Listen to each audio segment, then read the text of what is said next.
अस्सलाम वालेकुम नाज़रीन, आप देख रहे हैं न्यूज़ टॉक। मैं हूं यशवीन जमाल। मैं पाकिस्तान की तारीख के सबसे ताकतवर तरीन DGISI फैज हमीद अपने अंजाम को पहुंचे।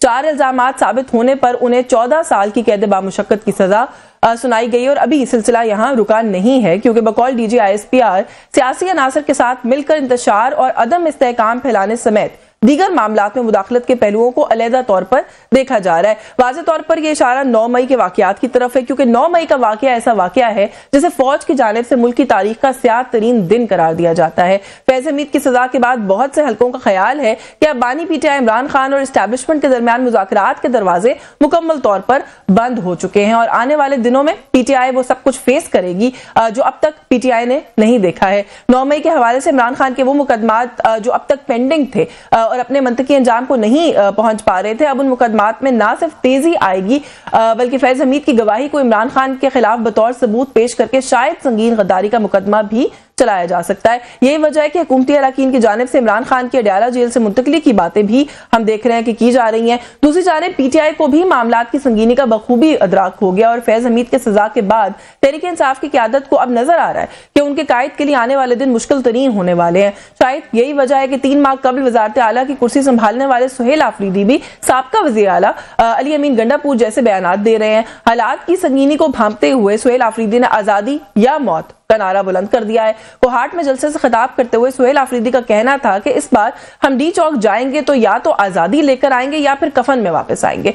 इससे पहले ये नारा साबका वज़ीर आला अली अमीन गंडापुर की जानिब से लगाया गया था और उसके बाद डी चौक पर जो हुआ वो हम सबके सामने है। मजलूम कारकुनान को बेयारो मददगार छोड़कर अली अमीन खुद गाड़ी में बैठकर फरार हो गए थे। एक बार फिर अब PTI की जानिब से ये बात सामने आ रही है, लेकिन सवाल ये है कि क्या सुहेल आफरीदी इस आजादी के मिशन में कामयाब होंगे या फिर डी चौक आने से पहले ही उनकी हुकूमत को गवर्नर राज का शिकार जो है वो कर दिया जाएगा या लगाकर उनकी हुकूमत खत्म कर दी जाएगी। क्योंकि ये हम सब जानते हैं कि ये एक मौजू है जो कि जेर बहस है, बहुत सारे दिन हो गए हैं। उसके हवाले से अगर हम बात करें पाकिस्तान तहरीक इंसाफ का लाहे अमल क्या होगा, कल का दिन बड़ा इंपॉर्टेंट होता है, मुलाकात का दिन है और जो हमशीरा इमरान खान साहब की वो फिर मजीद फरमा रही है कि हम कल जाएंगे अडयाला जेल की तरफ। उसको लेकर जो हुकूमत का मौकफ है वो भी बड़ा सख्त है और हम सबके सामने तो ये कुछ इशूज हैं, इन पर बात करेंगे। हमें प्रोग्राम में ज्वाइन किया है पाकिस्तान मुस्लिम लीग नवाज से मेंबर है नेशनल असेंबली के बाबा नवाज खान साहब ने। बहुत शुक्रिया आपका आपके वक्त के लिए। सूबाई वजीर कानून है KPK के PTI से आफ्ताब आलम खान मौजूद है। बहुत शुक्रिया आपका भी सर आपके वक्त के लिए।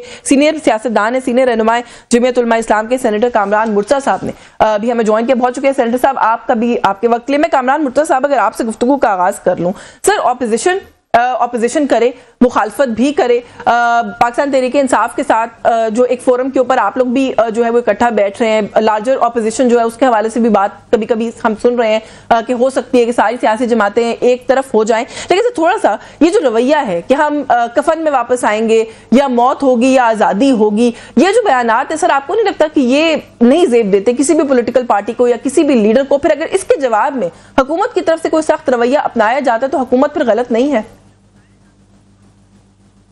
सियासी अमल में इस तरह की बातें नहीं होनी चाहिए।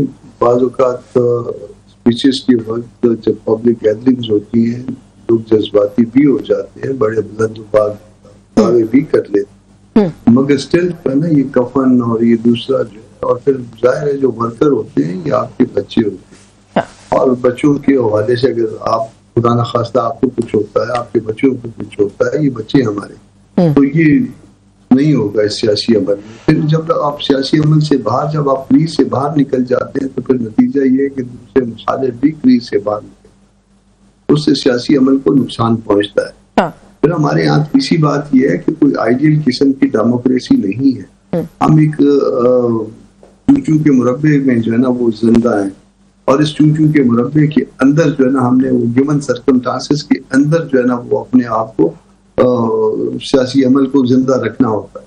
तो वो इसमें ये सारी बातें PTI को भी सोचनी चाहिए और दूसरा जो है वो हुकूमत में मौजूद लोग जो साथी हैं उनको भी कि के बाद कल भी हुआ करता है। जैसे आज के बाद जो है ना ये PTI पे कल आ गया, PTI भी जो है ना इस तरह के मामला को इस तरह ले चलती थी, आज नून को इस तरह से नहीं करना चाहिए, इनका भी कल आ जाए। तो इस तरह छोड़ दें और ऐसे प्रिंसिपल्स हैं जो कि जमहूरी आप जिनको कह सकते हैं उसके नजदीक तरीन रहने की कोशिश करें, दूसरों को इतनी गुंजाइश दें ताकि वो सियासी अमल को चलता रखे। ये ना हो कि सियासी अमल जो है ना ये फिर ना चल पाए, खुदा ना खास्ता कोई और ऐसा मामला ना आ जाए। बिल्कुल गुंजाइश जो है वो निजाम के अंदर छोड़नी चाहिए सबके को एग्जिस्ट करने के लिए, सबके एग्जिस्ट करने के लिए in the first place. Babar साहब ये जो बात रहे और जिंदा रहने दें, जी जिंदा रहे और जिंदा रहने दें। बाबर नवाज साहब आपने सुनी है, सीनियर सियासतदान भी है, सीनियर कानूनदान भी है, वो कह रहे हैं गुंजाइश छोड़ें निजाम के अंदर, और जो किसी का आज है वो आपका कल हो सकता है। और ये तो हमने देखा है कि इस मुल्क में सियासी जमातों के बारे में भी अगर बात करें तो सर ये पहिया ऐसे ही चलता है। जब आज इक़्तिदार होता है तो वो बहुत ज्यादा जोर का इक़्तिदार होता है, लेकिन जब ऑपोजिशन आती है तो सर सख्तियां भी अपने साथ लेकर आती है। तो आपको नहीं लगता कि बाकी जमातों के लिए भी निजाम में आप लोगों को गुंजाइश छोड़नी चाहिए? मैं तो इसके ऊपर यही बात करूंगा कि पॉलिटिकल पार्टी में उसी को मानता हूँ या पॉलिटिकल पर्सन में उस बंदे को मानता हूँ जो ऐसी गुंजाइश छोड़े। जब तक आप अपने मुखालिफ के साथ बैठेंगे नहीं, आप उससे बात नहीं करेंगे, तब तक आप ये सोचें कि आपकी सारी मानी जाए। और आज अनफॉर्चुनेटली जैसे पीटीआई चाह रही है, वो ये चाह रही है कि अडयाला की दीवारें तोड़ दी जाएं, उसमें से उनके जो बानी है उसको निकाल दिया जाए और उनको पेशावर ले जाने के बजाय डायरेक्ट पीएम हाउस में जाके बैठा दिया जाए और वन मैन आर्मी हो और वो ही सारा कुछ करे। तो ऐसा कभी भी नहीं हो सकता। वो अदालतों के ज़रिए उनको जो भी सजाएं हुई हैं उनको फेस करना पड़ेगा। हमारी क़यादत ने भी फेस किया। कैसे हुआ आपके सामने है, राना सनाउल्लाह साहब के साथ क्या हुआ था, हनीफ अब्बासी साहब के साथ क्या हुआ था, मरियम नवाज अपने वालिद को मिलने गई, उनके साथ क्या हुआ, कराची में उनके बेडरूम के अंदर तोड़ के घुस दिए गया। ऐसी कई चीज़ें मेरी अपनी ज़ात के साथ में क्या कुछ नहीं हुआ, हर बंदे के साथ कुछ ना कुछ हुआ है, बड़ी दास्तानें हैं। तो मैं इससे इत्तेफाक भी करूंगा कि हर जो आज इक़्तिदार में है कल वो अपोजिशन में भी हो सकता है, लेकिन ताली एक हाथ से कभी अपनी जमात की बहुत से रहनुमाओं के नाम अपने समेत गिनवाए और जाहिर है इसी पर्सपेक्टिव से गिनवाए कि आप लोगों के साथ ज्यादती हुई उस दौर के अंदर। सर जब आप लोगों के साथ हो तो ज्यादती हो, आप लोगों के ऊपर मुकदमात हो तो आप कहें ये फ्रिवलेस हैं, लेकिन जब आपके मुखालिफ पर हो तो आप ये कहें कि नहीं इंसाफ हो रहा है, अदालत जो है या वो कानून जो है वो अपना एक कोर्स लेगा, उसके बाद जो है मामला जो है वो सेटल होंगे। मुकदमात तो नवाज शरीफ साहब के ऊपर भी थे, सर सारे ठीक थे? मैं 4000 बंदे लेके गया था लाहौर में। हाँ। जब मियां नवाज शरीफ साहब आ रहे थे उनके बाकायदा लिस्ट मौजूद है, जितने बंदे, उनके मोबाइल नंबर सारा कुछ मौजूद था, गाड़ियों के नंबर, सीट नंबर। हमने एक पत्ता रास्ते में नहीं तोड़ा जब मियां नवाज शरीफ साहब के लिए गए। 9 मई के वाकयात हुए, उसके बाद कन्वेंशन हॉल पूरे पाकिस्तान की हिस्ट्री में पहली दफ़ा किसी सिविलियन बंदे ने अपने जोर पर भरा। वो मैं शख्स था जो 10,000 लोग हरीपुर से लेके आया इस्लामाबाद के अंदर, लेकिन हम लोगों ने कोई इंतशार नहीं फैलाया, कोई ऐसी चीज़ नहीं की कि जिससे रियासत को नुकसान पहुंचे या रियासत के खिलाफ बयानियां बने। अभी इनके पास एक बड़ा बेहतरीन मौका है, 13 साल से गवर्नमेंट है पीटीआई की केपीके में। ये एक मॉडल के तौर पे पूरे केपीके को बना के दुनिया को दिखा सकते थे। जैसे इन्होंने पहले सोशल मीडिया के जरिए वहां की मिसाली पुलिस और वहां की और चीजें दिखाई, जो अब जो है उसको वो प्रैक्टिकल जब देखने का टाइम आता है तो वहां पे कुछ भी नहीं है। मेरे अपने हल्के का जो अभी इलेक्शन हुआ है, आपको यकीन नहीं आएगा कि हमारा इलेक्शन खालिस्तान हॉस्पिटल पे हुआ है, बर्न यूनिट पे हुआ है, खवातीन की यूनिवर्सिटी के ऊपर हुआ है और वहाँ की डेवलपमेंट के ऊपर हुआ है। वहाँ पे गवर्नेंस नाम की कोई चीज़ नहीं है। इन्होंने सुबह होती है तो हमने अडयाला जाना है, शाम होती है तो हमने खान को छुड़ाना है, और जब छुड़ाने की बात आती है वो लोग जो 40-40 हज़ार वोट बकौल उनके, मैं तो उनको स्टाम्प दे के जीते हुए लोग कहता हूँ, वो लोग जो भी हैं आपको अडयाला के बाद नजर नहीं आएंगे। कुछ मखसूस लोग होंगे जो इमरान खान के चाहने वाले होंगे, जो उसके जीता हुआ कहते हैं, वो आपको स्टाम्प देके जीता हुआ कहते हैं। आपका भी जो अभी हाल ही इलेक्शन हुआ है, मैं बल्कि आपका हल्का कवर भी कर चुकी हूँ पहले, उसको भी वो लोग नहीं मान रहे, वो कह रहे हैं कि वहां पर धांधली हुई है। तो मेरा ख्याल है ये इल्जाम जो है ये सिलसिला भी कोई पुराना नहीं। आपने कहा आप 4000 लोग लेकर गए थे एयरपोर्ट, उस दिन शहबाज शरीफ साहब को तो एयरपोर्ट का रास्ता नहीं मिला, लेकिन I am glad to hear कि आप जो है वो 4000 लोग लेकर गए। मैं कामरान मुर्तजा साहब से सर ये पूछ लूं कि ये बात है ना कि 9 मई जो किया पाकिस्तान तहरीक इंसाफ ने, इससे पहले इसकी कोई मिसाल नहीं मिलती। उन्होंने अपनी एग्जांपल दी, उन्होंने कहा मैं 4000 लोग लेकर गया, हमने एक पत्ता भी रास्ते में नहीं तोड़ा। तो एहतसाब तो सर उसका होगा। वो ये कहते हैं, हुकूमत का मौकफ ये है कि पाकिस्तान तहरीक इंसाफ ये चाहती है कि इमरान खान साहब को एक स्ट्रोक ऑफ पेन से बाहर निकाल दें और उनको सीधा प्राइम मिनिस्टर बना दें। शॉर्ट ऑफ दैट वो कोई बात नहीं करेंगे। सर आपको नहीं लगता कि ये मौकफ हुकूमत का दुरुस्त है टू एन एक्सटेंट, क्योंकि तहरीक तहफ़्फ़ुज़ आईन पाकिस्तान का जो मुतालबे की लिस्ट भी आई है कि ये हमारे 4-5 मुतालबात हैं, इन पर बात करें तो हम मुज़ाकरात कर सकते हैं। उसमें सर फहरिस्त यही है कि फरवरी जो 8 फरवरी का इलेक्शन है उसको कल अज़म करार दें। So it goes on to say कि हुकूमत घर जाए। देखिए 8 फरवरी के इलेक्शन पे हमारे भी एतराज़ात हैं। इससे पहले जो इलेक्शन था जो इमरान खान साहब के दौर में था उसमें भी हमारे एतराज़ात, उसमें भी आरटीएस बैठ गया था, इसमें भी इसी तरह के मामला थे, इसमें भी सारे का सारा सिस्टम गायब हो गया था, कई दिन गायब रहा था। तो ये हम सबको पता है। मगर इसमें जो है सिर्फ ये नहीं कि हमारा मुल्क के अंदर जो है हमारा जो है ना कोई इज्जत में वकार में इजाफा हुआ है, बाहर बहुत बेइज्जती हुई है, लोग हमारे इलेक्शन की मिसालें देते। तो हमको जो है ना अपनी खातिर, अपने मुल्क की खातिर, अपने सियासी अमल के वकार की खातिर जो है ना वो सीधे इलेक्शन पे आ जाना चाहिए। ये तो एक बात है। दूसरा बात तो ये जो मई वाला वाकया है, मई वाला वाकया अगर तो ये इन्वॉल्व है तो अब तो 2 साल होने को आए हैं। 2 साल में ये इसको फास्ट ट्रैक पे डाल के इसको जिसने भी किया, मैंने किया, आपने किया, किसी और ने किया, फास्ट ट्रैक पे डाल के उसकी सजा दे देनी चाहिए थी। किसी को ये हक नहीं होना चाहिए किसी के पास कि वो इस तरह के मामलात में जो है वो रियासत को जो है यरगमान बनाए। मगर फर्ज करिए कि यरगमान बना लिया और आप 2 साल से बैठे इंतजार कर रहे हैं, तो 2 साल से किस चीज का इंतजार कर रहे हैं? इसलिए कि जो मीनवाइल जो ना अगर बातचीत बन गई, बातचीत हो गई तो बात बन गई, तो फिर कोई और तरीका निकालेंगे, ना हुई तो कोई और तरीका निकालेंगे।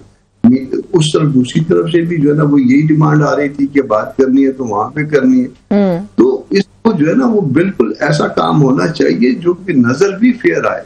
बिल्कुल ठीक है, आराम से बैठे बिल्कुल एक्सपेडाइट करना चाहिए। लेकिन जो अभी हमने जहां से गुफ्तगू का आगाज किया, आफ्ताब आलम खान साहब ने ज्वाइन कर लिया, बहुत शुक्रिया आपका आफ्ताब साहब आपके वक्त के लिए। मैं सबसे पहले थोड़ा सा आपसे यही जानना चाहती हूँ सर कि देखें, मुजाहिमत करना, प्रोटेस्ट करना, मैं पहले इसी डिस्क्लेमर दे रही हूँ कि आप ये ना कहें कि ये जमहूरियत और क्या ये हमारे पास राइट नहीं है। सर आप लोगों के पास मुकम्मल इख्तियार है, लेकिन सर ये जो लबो लहजा है, ये कहना कि हम इस्लामाबाद जाएंगे या आजादी लेकर आएंगे या मौत लेकर आएंगे, आप मुझे बताइए कि ये सुनकर ये जुमला क्या समझ में आता है? यही समझ में आता है कि आप लोग यहाँ पर इश्तियाल अंगेजी करने के लिए आ रहे हैं, आप लोग यहाँ पर तोड़फोड़ करने के लिए आ रहे हैं, जो इल्जामात हुकूमत लगाती है आप लोगों पर, आप उनको इस तरह के बयानात देकर सच साबित करते हैं? जी बहुत शुक्रिया। बिस्मिल्लाहिर्रहमानिर्रहीम। इस तरह है, देखें ये तो उनका नैरेटिव है जो बना रहे हैं, जो पाकिस्तान तहरीक इंसाफ को साबित करना चाह रहे हैं कि पता नहीं ये एंटी स्टेट है, ये पता नहीं क्या है। हालांकि देखें, आप देख लें 9 मई का जिक्र आपने किया, 9 मई किसने कराया, निशाना कौन था? 9 मई बहाना था इमरान खान और पाकिस्तान तहरीक इंसाफ और पाकिस्तान तहरीक इंसाफ की लीडरशिप बहाना था। देखें वही लोग जो पाकिस्तान तहरीक इंसाफ की लीडरशिप में थे, जब वो FIR में नॉमिनेट होते हैं, उनके घर छापे भी पड़ते हैं, उनको ज़ोदोकोप भी किया जाता है, जब वो प्रेस कॉन्फ्रेंसेस कर लेते हैं, फिर उनके सारे गुनाह धुल जाते हैं, फिर वो ठीक ठाक हो जाते हैं, ना फिर उनके घर पुलिस आती है, ना फिर FIR में उनके नाम रहते हैं। तो देखिए ये एक ड्रामेबाजी है इस मुल्क में। देखें पाकिस्तान तहरीक इंसाफ जो स्ट्रगल कर रही है, जो इमरान खान साहब स्ट्रगल कर रहे हैं, वो सिर्फ और सिर्फ हकीकी जमहूरियत के लिए, हकीकी आज़ादी के लिए, और इंशाल्लाह हम उनके साथ बिल्कुल शीशा पिलाई दीवार खड़े हैं। उसकी वजह यह है कि इस मुल्क में ना जमहूरियत नाम की कोई चीज बाकी रही गई है, ना इस मुल्क में कोई आईन है, ना इस मुल्क में कोई कानून है। आप मुझे बताएं ना, जब इनको सूट करता है फिर तो ये आईन मईन की परवाह नहीं करते। इलेक्शन इन्होंने क्यों 90 दिन में नहीं कराए? क्या वजह थी? ये कोई माकूल वजह बता सकते हैं? हमें कन्विंस कर सकते हैं? इन्होंने 9 मई कराया। पाकिस्तान तहरीक इंसाफ के साथ जो कुछ किया, इन्होंने इनसाइड जॉब किया जो अमेरिका ने 9/11 में कराया था, सिर्फ और सिर्फ मुसलमानों को टारगेट करने के लिए। इन्होंने भी वही रिपीट किया यहाँ पे। चलिए, मैंने आपकी बात को इमरान खान से इनको क्या तकलीफ है? इमरान खान सिर्फ और सिर्फ ये चाह रहा है कि आपके मुल्क का अंदरूनी और बैरूनी दाखिला और खारजा पॉलिसी जो है वो सिर्फ और सिर्फ अपने अवाम के मफाद के लिए बनी चाहिए, किसी के खुश करने के लिए। कल 16 दिसंबर होने जा रहा है। देखें ये उनके ऊपर मातम पीटेंगे जिनके हाथों के ऊपर उनका खून रंगा हुआ है। मुझे ये बताएं कि खैबर पख्तूनख्वा का ये हाल किसने कराया, इस नहज तक खैबर पख्तूनख्वा किसने पहुंचाया? चलिए, ये भी आपने 2-3 बड़े इंपॉर्टेंट नुक्ते जो है वो उठाए हैं। मैं एक ब्रेक ले लूं सर, मैं एक ब्रेक ले लूं, ब्रेक से वापस आके मैं आपसे गुफ्तगू का आगाज कर लूंगी दोबारा। मुझे एक ब्रेक लेनी है, ब्रेक से वापस आके आपसे गुफ्तगू का आगाज करती हूँ। लेकिन जो बातें भी आपने कही हैं, आप मेरे सवाल का जवाब आपने अपनी इस गुफ्तगू के बीच में नहीं दिया। मैं दोबारा आके वो सवाल आपके सामने रखती हूँ इस ब्रेक के बाद। व्यूअर्स हमारे साथ रहें जी। वेलकम बैक नाज़रीन। ब्रेक पे जाने से पहले आफ्ताब आलम साहब जो गुफ्तगू कर रहे थे, सर सवाल मैंने आपसे ये किया था कि जो बातें आपने सारी की वो आप लोगों का एक नैरेटिव, आप लोगों का एक बैकग्राउंड है, लेकिन फिर भी सर आपके चीफ मिनिस्टर का ये कहना कि हम इस्लामाबाद जाएंगे, डी चौक जाएंगे और कफन में वापस आएंगे, हम या मौत लेकर आएंगे या आज़ादी लेकर आएंगे, इस तरह की इश्तियाल अंगेज गुफ्तगू करने के लिए भी सर आपको हुकूमत ने कहा है। ये बयानात भी इन लोगों ने आपको लिख कर दिए। सर ये गुफ्तगू तो आप लोग खुद करते हैं ना, और ये तासुर बनाते हैं अपने बारे में कि आप लोग यहाँ पर एहतजाज करने नहीं बल्कि इश्तियाल फैलाने के लिए आ रहे हैं, और इसी चीजों को बुनियाद बनाकर हुकूमत जो है वो गवर्नर राज लगाने का इंदिया भी दे रही है। सर तो हुकूमत ही चलती बनेगी आपकी अगर इस तरह के बयानात देके आप लोगों ने इस्लामाबाद की तरफ मार्च करना शुरू किया? देखें, ये ना इश्तियाल अंगेजी है, ये हमारा शुरू से नैरेटिव है। जहां तक ताल्लुक है इश्तियाल अंगेजी का तो या गलत स्टेटमेंट का, तो गलत स्टेटमेंट तो इन्हीं की तरफ से, आजम नज़ीर तारड़ साहब, ये दूसरे तारड़ साहब जो बैठे जो धमकियां देते हैं कि अडियाला के पास भी अगर कोई नजदीक ही आया तो उनकी टांगे तोड़ दी जाएंगी, उनके साथ ये किया जाएगा। खान साहब की बहनों के साथ इन्होंने क्या किया, चीफ मिनिस्टर 10-12 बार गए, उनको क्यों नहीं मिला रहे, इनको क्या मसला है, इनको क्या तकलीफ है?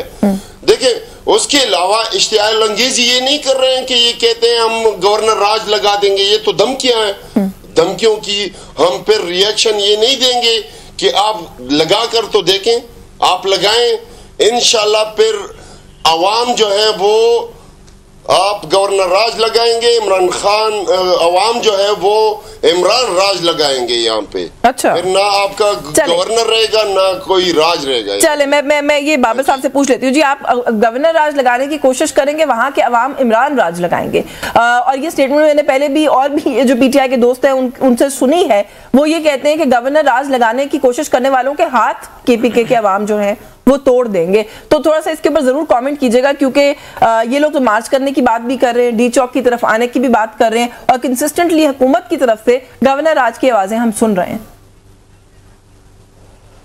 सबसे पहले तो मैं थोड़ा जो उन्होंने पहले जवाब दिया उसके बैकग्राउंड से स्टार्ट लूँगा जी। इन्होंने कहा कि जी हमारे खिलाफ 9 मई को साजिश हुई थी। क्या इमरान खान के भांजे को साजिश के तहत कहा गया था कि आप कोर कमांडर की वर्दी लेके गाड़ी की छत पे चढ़ जाएं?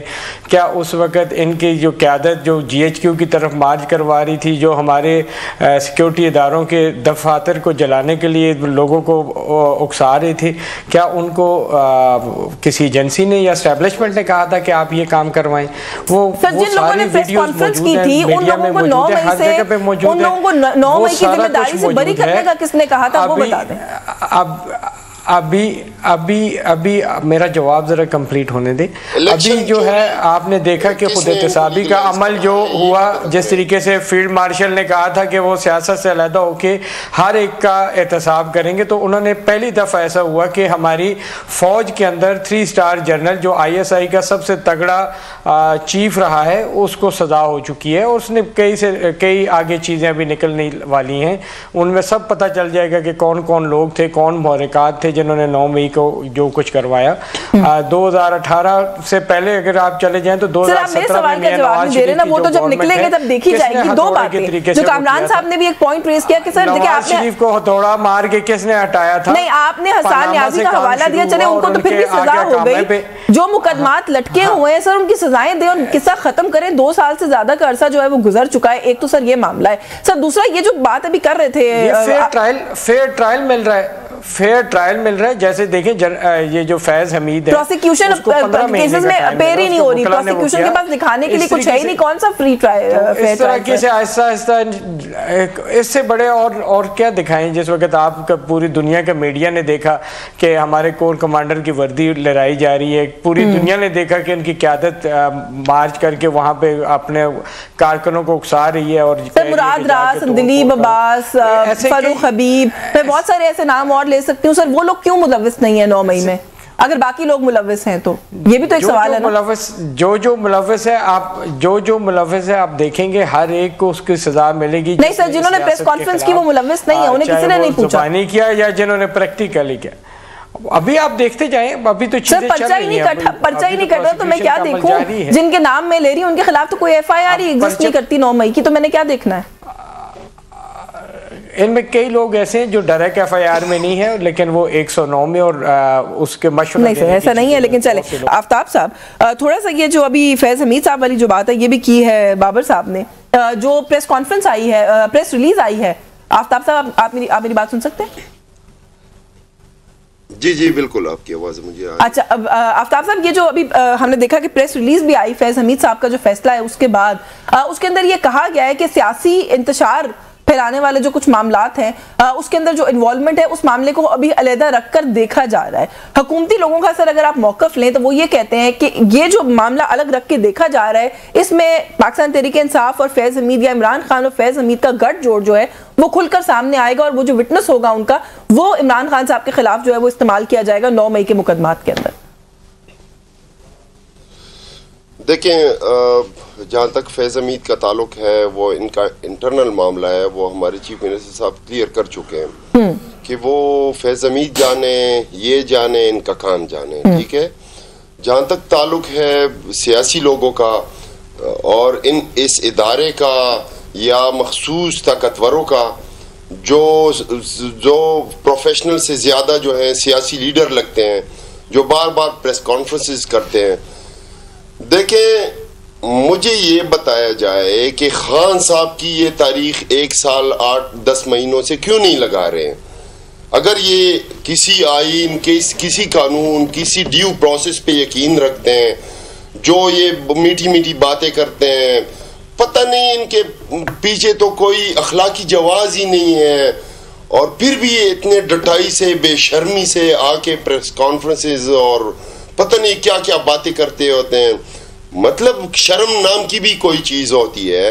इनको ना कोई मैंडेट मिला है, ना इनको कोई हुकूमत मिली है, इनको खिरात में ये हुकूमत दी गई है, पाँव रगड़ रगड़ कर इनको मतलब हुकूमत दी गई है, बूट पॉलिश करके बूटों का छमड़ा इन्होंने उधेड़ दिया है, इनको फिर हुकूमत मिली है, और आगे से जो है इतनी ढठाई करते हैं बेशर्म लोग। मुझे तो इनकी समझ नहीं। लेकिन जब आप लोग इस तरह की बातें ना करें, इमरान खान की ये तारीख लगाए ना, हाँ। अदालतें इन्होंने तबाह बर्बाद कर दी, उनकी आप तरमीम देख लें, सुप्रीम कोर्ट से क्या बनाया, हाई कोर्ट में अपने वर्कर बिठा दिए। इस वक्त यही दुख है कि हुकूमत किसी और को क्यों मिल गई, अगर इसी तरह से मिली है जैसे आप कह रहे हैं। सर 2018 में आपकी हुकूमत कैसे आई थी? मेरा ख्याल है इस बहस के अंदर जाने का कोई फायदा नहीं है आप लोगों से। जो अगर दुख की बात होती तो दुख हमें फिर 2013 में क्यों नहीं हुआ? हालांकि 2013 में भी हुआ था सर। आपको ये वैसी ड्रामाबाजी है 2018 में। 2013 में इन्हीं लोगों ने खान साहब को लिफ्ट से गिराया था। 2018 में ये कंपैरिजन करते हैं 2024 की 2018 के साथ। नहीं आफ्ताब साहब, मेरा ख्याल है इट्स अबाउट टाइम। नहीं आफ्ताब साहब, इट्स अबाउट टाइम कि पाकिस्तान तहरीक इंसाफ भी जो KPK में अपनी गवर्नमेंट है अब उसके ऊपर फोकस करे और इस तरह की चीजों के ऊपर बार बार बात करना बंद कर दे सर, क्योंकि ये बातें अब बैठ नहीं रही। 2 साल का अरसा गुजर चुका है, आप लोग सिर्फ यही 2-3 बातें सर जो मुसलसल दोहराते चले जाते हैं, काम कोई नहीं हो रहा, गवर्नेंस कोई नहीं है। गवर्नेंस पे बड़ा फोकस किए हुए हैं, लेजिस्लेशन इनका भी उठा ले, हमारे भी उठा ले। हमारा लेजिस्लेशन पब्लिक इंपॉर्टेंस में होगा। हमने सिंगल कानून उठा के दिखाएं जिसमें हमने किसी पर्सन को या मखसूस तबके को कोई नवाजा हो। इनका तो तरमीम दे उठा कर देख लें, इनकी कानून साजिया उठा के देख लें। सिर्फ और सिर्फ अपने हकूक, अपने आप को मजबूत करने के लिए, अपने चोरियों को बचाने के लिए, अपने गलत कामों को जो है लीगलाइज करने के लिए, अपने आप को प्रोटेक्शन देने के लिए, इम्यूनिटीज देने के लिए, मैं उसकी तरफ भी आती हूं। इन्होंने मैं उसकी तरफ भी आती हूँ। कामरान मुर्तज़ा साहब से हमारा राब्ता इन्होंने जुडिशरी का खाना खराब इसलिए किया कि वो इंसाफ ना कर सके, इलेक्शन के हवाले से भी इंसाफ ना कर सके। मैं आती हूँ, मैं आफ्ताब साहब आपकी बात को भी इंसाफ ना दे सके। मुझे ब्रेक भी लेनी है, ब्रेक से पहले जरा कामरान साहब को गुफ्तगू में शामिल कर लूं। सर मैं जनरल फैज हमीद वाला मामला भी डिस्कस हुआ है, उसके ऊपर आपसे कमेंट लूंगी, लेकिन सर पहले थोड़ा सा अगर एक क्विक कमेंट गवर्नर राज वाले इशू पर कर दें। हुकूमत की तरफ से जो बार बार ये बात उठ रही है कि गवर्नर राज लग सकता है केपीके के अंदर, जमीयत उलमा इस्लाम जाहिर आप लोगों का भी स्टेक है केपीके के अंदर, आप लोग कैसे देख रहे हैं इस बात को? गवर्नर राज दस्तूरी हो सकता है मगर हर जमहूरी होगा। दस्तूर में उसकी प्रोविजन यकीनन है, मगर वो प्रोविजन का जो इस्तेमाल है वो गलत होगा। यहाँ ना वैसे हालात हैं और ना उसका इस्तेमाल करने की जरूरत है। उससे मुझे से एक ब्रेक लेनी है, ब्रेक से वापस आके मैं आप से गुफ्तगू का आगाज करती हूँ। फैज हमीद साहब वाला जो मामला है उस पर आपकी राय जो है प्रोग्राम में शामिल करेंगे। इस ब्रेक के बाद हमारे साथ रहिए जी। वेलकम बैक नाजरीन। ब्रेक में जाने से पहले कामरान मुर्तज़ा साहब, जो मैंने कहा था सर थोड़ा सा फैज हमीद वाले मामले के ऊपर बात करेंगे। सर 2022 में अदम एतमाद का जो मामला मौलाना फजल रहमान सर उसको लेकर भी रिकॉर्ड के ऊपर है कि अदम एतमाद वाले मामले को लेकर फैज हमीद साहब और साथ में बाजवा साहब भी जो है वो उसके अंदर इन्वॉल्व थे उस पूरे मामले के अंदर। तो सर जहाँ पे ये वाला फिर नुक्ता आ जाता है कि सियासत के अंदर मुदाखलत उसको लेकर भी उनको चेक किया गया, तो आपको लगता है कि ये एक प्रेसिडेंट तो सेट हो गया, लेकिन क्या ये बात अब यहाँ रुक जाएगी या रुक जानी चाहिए, या फिर जो और लोग इन्वॉल्व हैं वो भी इस एहतसाब के अमल का उनको हिस्सा नहीं होना चाहिए? ये बात अब निकली है या निकलेगी तो फिर दूर तक जाएगी। फिर तो इसको जो है ये यहाँ तक नहीं रुकेगी। क्या सवालात इसके बाद जो पैदा होंगे उसमें क्या फैज हमीद वो वाहिद ISI चीफ है जो जिनके ऊपर इस तरह का इल्जाम है, या कुछ और लोग भी हैं? क्या पाकिस्तान बनने के बाद ये अमल हमेशा इस तरह से होता रहा या नहीं होता रहा? तो आप 100 दफा कहें कि कभी नहीं हुआ, मगर लोग तो नहीं मानेंगे। लोगों को पता है, इस बात पे इतना तो मशहूर है कि ये जानते हैं कि हो क्या रहा है। तो फिर जब कुछ हो रहा है तो फिर असल मसला क्या है? फिर आप इस मसले को दो अलग तरह से तकसीम करिए।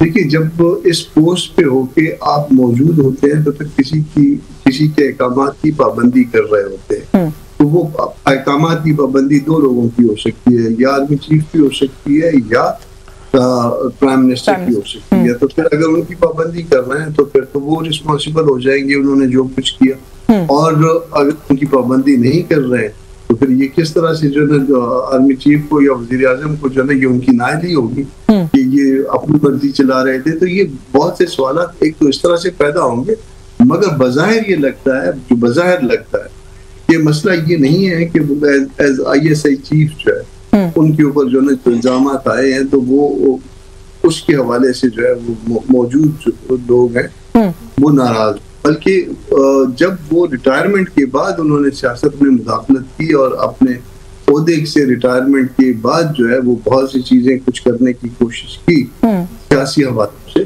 तो नाराजगी शायद या मसाइल जो है वो वहाँ पे पैदा वहाँ पर मसाइल जो है वो शायद ज्यादा, बिल्कुल आप ठीक कह रहे हैं, पैदा हुए। मैं जरा बाबर साहब को इसी पे गुफ्तगू में शामिल कर लूँ कि जो बात की है ना कामरान साहब ने कि ये बात निकलेगी सर तो फिर ये दूर तलक जाएगी, और अगर आपने सियासी मुदाखलत या इंटरेक्शन की बात करनी है तो सर फिर तो आपकी जमात भी जो है वो शायद उससे मुबर्रा ना हो। आप ही के जमात के वजीर भी हैं हुज़ैफा रहमान साहब, वो कहते हैं कि किसी नून लीगी रहनुमा से 50 करोड़ रुपए रिश्वत लेकर उनको मुल्क से बाहर भेजने का काम भी किया जनरल फैज हमीद ने। फिर जस्टिस शौकत सिद्दीकी साहब जो हैं वो ये कहते हैं जी कि जो मेरे साथ मुलाकात हुई थी वो आए थे मुझसे बात करने के लिए वो जनरल बाजवा की ईमा पे, यानी कि जुडिशरी वाला जो एस्पेक्ट है वो भी इसके अंदर फिर वो उसके अंदर भी इन्वॉल्वमेंट करते थे। तो सर उन्होंने तो बहुत सारे लोगों के साथ रवाबित रखे हुए थे, तो फिर ये तो बहुत सारे जो है वो शरीफों के नाम जो है वो सर आ सकते हैं इसके अंदर।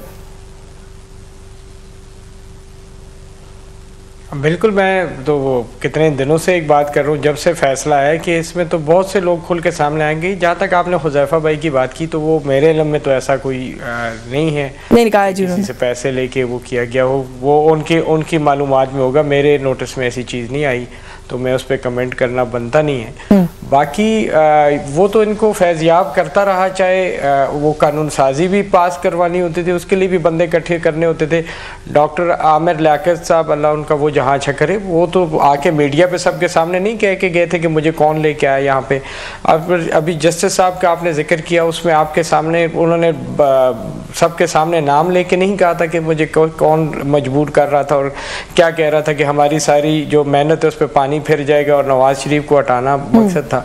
मैं पहले भी जो बात कर रहा था कि पनामा से बात शुरू हुई, अकामा पे आके खत्म हो गई, और अभी ये मजबूर कर रहे हैं गवर्नमेंट को, ऐसा सिनेरियो क्रिएट कर रहे हैं कि भाई ये किसी तरीके से गवर्नर राज लगे और हम सियासी शहीद हो जाएं। चले इसमें तो मैं बात करती हूँ, लेकिन ये जो बात आपने कहा ना कि हुज़ैफा साहब की स्टेटमेंट का आपको नहीं पता, उन्होंने ये भी कहा है कि वो नून लीग के ऐसे कुछ लोग हैं जिनको ब्लैकमेल भी करते रहे। तो सर ब्लैकमेल तो उन लोगों को किया जाता है जिनकी कोई कमजोरी होती है।